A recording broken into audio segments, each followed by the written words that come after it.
God. So akong topic is all about faith, no? So remember, ang pagtuo is usa ka labing importante gyud sa atong kinabuhi. Without faith, no, hindi kita kapangalaga sa Ginoo. Hindi kita makalahutay pa pangalaga sa Ginoo, no? Kung wala ipagtuo.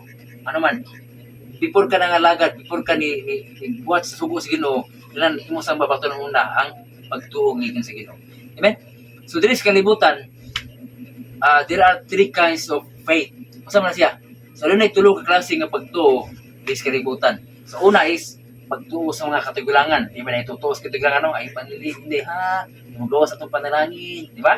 Ano niya? Ayaw pagkantaw. Di ba? Ano na nang tutuo sa katigulangan. Kedua, pagtuo sa itong kagulingon.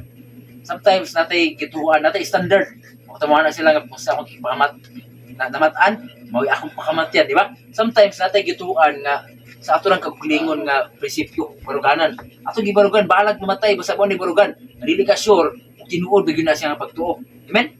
Katulo, pagtuo nimo nga gikan sa Ginoo. So, ang sakto o pinaka pagtuo gyud nga mulig-on nimo, o bless nimo is ang pagtuo nga gikan sa Ginoo. Sometimes daghan diri sa kalibutan mga tao na ang pagtuo nila nakadepende rin sa usik tuwan sa gilkanan, wala bilang tuwan. So which is kanabang subok pa manungdungon. Ang rason hinungdan nga gipadala ta sa Ginoo diri as a team, di man makaya og usa ka tawo. At is why ang Ginoo nagtapok og team. Sa inyong pagka-team is na mga blessing, na gasag gatang Ginoo. So, muna atong i-implement, no? Ako gi-implement karon ang pagtuo, ato sa i-implement na bati ang leksyon. Kaya ba niyo kabatid, ang balon kabatid kung silag bumbaw hangin ba? Kasi bitabok.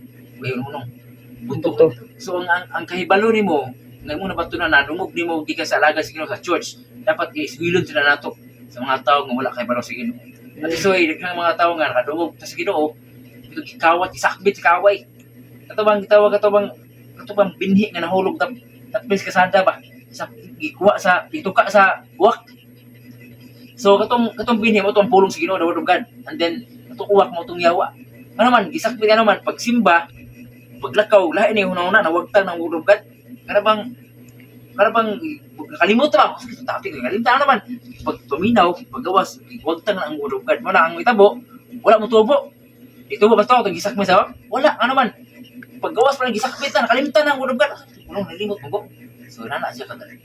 Pag tao, isuon nga naminaw, di gamit milok. Kapigil pa, bis, di mo pumilok, di mo pa, parang lagi mo ang kusino. Unang tao, namugro, tubo, sa Ginoo. Sugod na siya sa pagtuo. Remember Romans chapter 8 verse 17, faith comes from the word of God and the word of God from God. So ang pagtuo nagikan sa pagpamati sa pulong sa Ginoo, ang pulong gikan ni Kristo. So minito si inana ka importante nga makabaton tag pagtuo. But remember kapatid, in the Bible there are two kinds of faith. Sa siya, namely is sa buhi o patay nga pagtuo.